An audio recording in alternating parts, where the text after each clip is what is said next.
In the top left corner of the map, we have from Team Axiom, one of the newest addition to, actually just kidding, me is the newest addition to the team.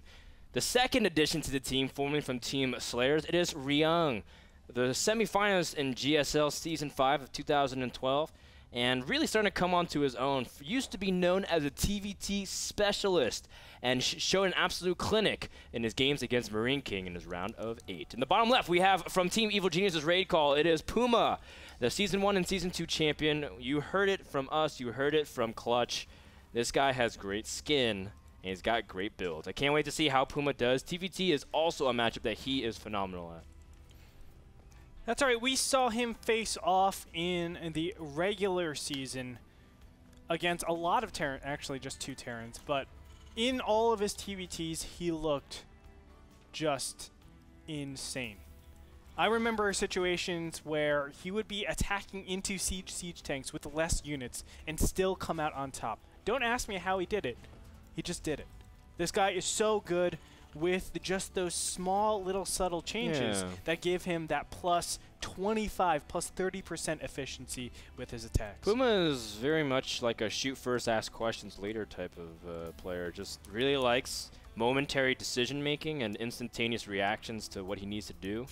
Love his tactical decision making as well, especially when it comes to medevac usage. Sometimes he learns of a position and then just automatically just reads, this is what I need to do, like ferry in over the siege tank, drop here, and then all of a sudden recognizes his opening and then completely just disassembles his opponent. It's actually really cool to watch Puma play TVT when it's Marine Tank versus Marine Tank. Now Puma can play multiple styles. He can play mech, he can play bio, which is the mark of any good TVT player. But he also really likes opening up this early harass style with Banshees. That's what Clutch wanted to say at the very last second, but never was able to. Puma also has good Banshee control. And Ryung, in his openings with TVT, has been seeing very nice diversity as well. And I really don't know who I can say is the favorite right now. It will be very tough. Now, both these players opening up gas first. You can already see a little bit of a deviation. Tech Lab, oh, no, that's a Tech Lab. I thought one of these were a reactor for some reason. But both of them getting a Tech Lab very early. This is for the Starport that's going to come up pretty soon. Both these players actually shooting over for Banshee. Now here's the deviation. We can see Puma in the bottom left-hand corner, only a single gas. In the top left-hand corner, we have a second gas going down. Now that second gas is indicative of Cloak. So we're going to see Cloak coming out from Ryung. Puma not going to have that. Let's see if he can actually hold his expansion, because normally you will go for that Starport Banshee and just have enough to get that command center and do some additional harass. That's right, and so, I mean, he's going to get a little bit ahead, but how many SUVs will he lose? Now, normally when you do those Cloak Banshees, when you go Cloakless Banshee and you go for some kind of harass, and you sense that they're going for Cloak Banshees, you get a Viking out yourself, and Puma should be able to be fine. But it's all about your spidey senses. You know, neither player has really moved out to scout. They're just playing very blindly, but of course they can, because I mean, they're playing safe enough within their blind play. That's right. And of course, we have scouts coming out from both these players. Puma is going to scout cross position, see that nope, you're not over there, so he knows he's in the top left-hand corner. Of course, Ryung going to scout his opponent out right away. Now the big question is, does Puma actually get the engineering bay? The standard is to get it at 6 minutes. 6 minutes. By the time that happens, most Banshee techs will arrive at 7 minutes. Now, a gas first will actually arrive 30 seconds faster, but that's going to be the real test. Does he get that eBay up ASAP? And it looks like no, he's not doing that, Frodan. This is actually very, very scary for Puma. Ryung going to start a bunkering on top of his ramp. Now, if he splits really well, he should be able to handle the Hellions, because Puma won't be able to shoot him all at the same time simultaneously. Puma still checking the natural, but he has his Banshee accompanying him, and the Banshees kind of nonchalantly pass each other. He's going to use the Banshee to poke it down and line up the Marines. Very nice. And again, that's what we're kind of talking about. The instantaneous decision-making from Puma is often so smart and on point. That's right, and he kills most of the Marines there. Now a Hellion and a Banshee. These two units are going to do so much damage.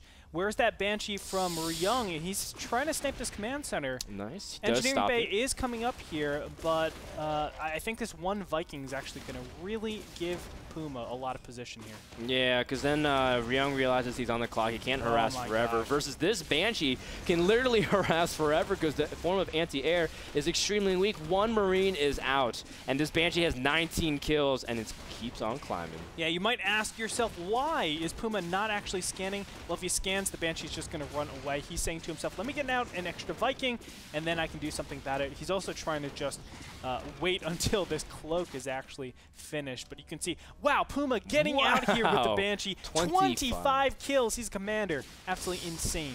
And the Banshee trying to get away, using the Vikings moving shot. Oh, nice. And should be able to get the last. No, 2 hit points because he has to worry about another one.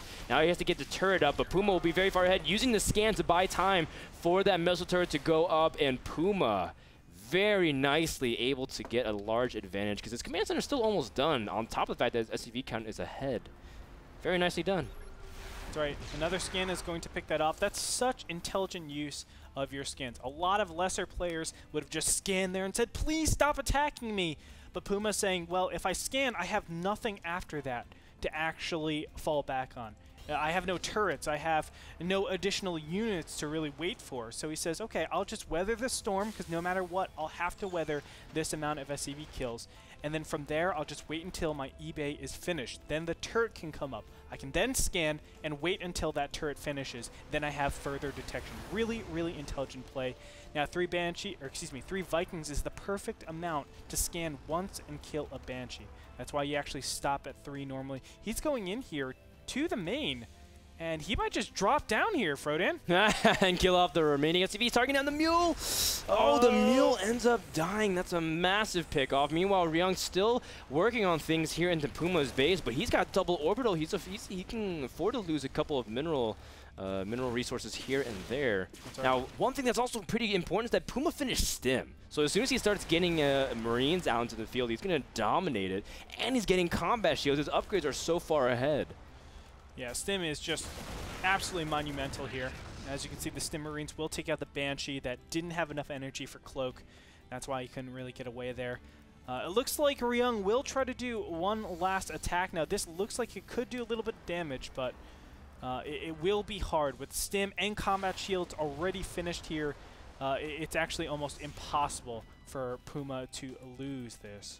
Yeah, he's actually going to just buy time, using the natural to kind of soak up some damage while he's able to get out some important things. He is supply block, though, and that's going to hurt. He would have had a medevac out by now, and he would have been able to start healing up some of his Marines. But Ryung really can't push too far into this. There's no way he can actually force himself up the ramp, so he's just going to set up a light contain while he recovers himself economically. That's right.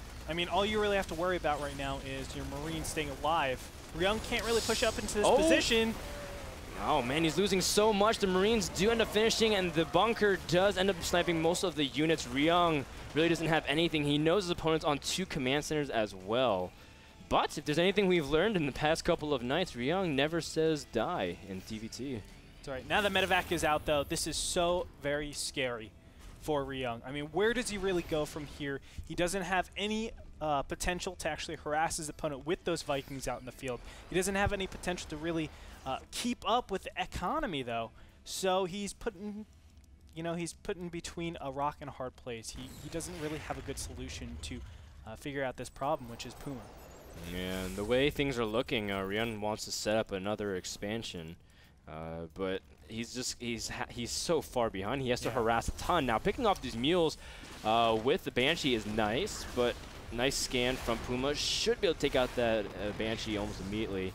And that Banshee is just so costly. Ryung can't really afford to make another Banshee. That's right. This is what I was talking about. I mean, the Banshees try to do something, but with 4 Vikings, you 2-shot everything. With 3 Vikings, you actually 3-shot it, but still it's... No, I think 3 Vikings, you actually 2-shot as well. No, I can't remember. Well, it does do 10 damage times 2 volleys, right? So it's 60. 60 times 2 is 120. That's not enough. Just barely not enough. Yeah. But I mean, Puma's floating over here. Anything that pops out of Starport will die almost instantaneously. Puma just lands his Vikings and just trying to do as much damage as possible. Vikings also lift to try to evacuate, but I mean, he sees his opponent really doesn't have anything. No army, no real economy, no upgrades. There's no add-on to the barracks at all. There's no advantage. absolutely no advantage. Ryung is going to try to do one last attack here. He can't afford to get any medevacs to actually help out with his Marines because the Vikings are out in the field. They'll instantly just drop those. Banshees are going to come yet again into the natural. This is actually doing some pretty good damage, but it will get cleaned up pretty fast. Not only stim Marines, but you also have those Vikings that are impending as well. Now, Marines with medevacs are going to come over here. There's no way to actually stop this if he actually goes across the map. You can see Hellions are already in the middle, and the Marines are going to surprise the other Marines over here. Can this Cloak Banshee actually clear all this up? I mean, Puma has to be AFK for a very long time for that to happen. Even then, I mean, Puma can... I mean, he has to just make sure to dodge a lot of the Hellion streams, and he's just going to try to split up his Marines. He does have a lot of weak units, but it doesn't really matter because he's able to kite back and take out most of the units. And with medevacs out, GG. Puma takes the game and will move on to play Golden. That's right, Golden, and if he wins against Golden, it's the Muslim. Unfortunately for Ryung, he will have the tougher seeding. He has to play against Dark, who we know to be very powerful and a huge infestor proponent, and then go on to face off against Hyun. That is absolutely horrendous. I mean, I'm scared of that. So we have finished all of our tiebreakers, which means our wild cards have all been sorted. Let's look at the top half of the bracket, which we'll be casting tonight. Oz versus Naniwa, Hero versus Sheth, Sen versus Zenyo, and Swordov versus Mana. Of course, the bottom half, which will be casted tomorrow, Golden versus Puma, MMA versus Hug, Vibe versus Alicia, and Hyun versus Ryung. Oh my. That's actually quite unfortunate because I think those two guys are definitely finals worthy, but only one person will be advancing. That game was brought to you by actually we have to talk about our finals first before that. We talk about all of our finals December 8th and 9th. $20 off promo code if you use LA Byte. So make sure to check that out, guys. The first round of tickets are gone. We're selling out fast. Pick up yours today. That way you can interact with. It's not going to be just the finals, Andre. We have lots of cool stuff, but we'll be announcing that later. Day 9 is going to be there. We also have another unannounced guest that will be joining the NASL crew. I don't even know who it is. Well, you'll have to find out, man. Pay attention to NASL.tv, Andre. Duh. Thank you to Squarespace, the makers of great fine websites. If you want to create your own, go to NASL.tv/p/Squarespace for more information. When we come back, our first wild card match will commence. It is going to be between Oz and Naniwa, because Arthur won that series. A PvP. Don't go anywhere. We'll be back in just a sec.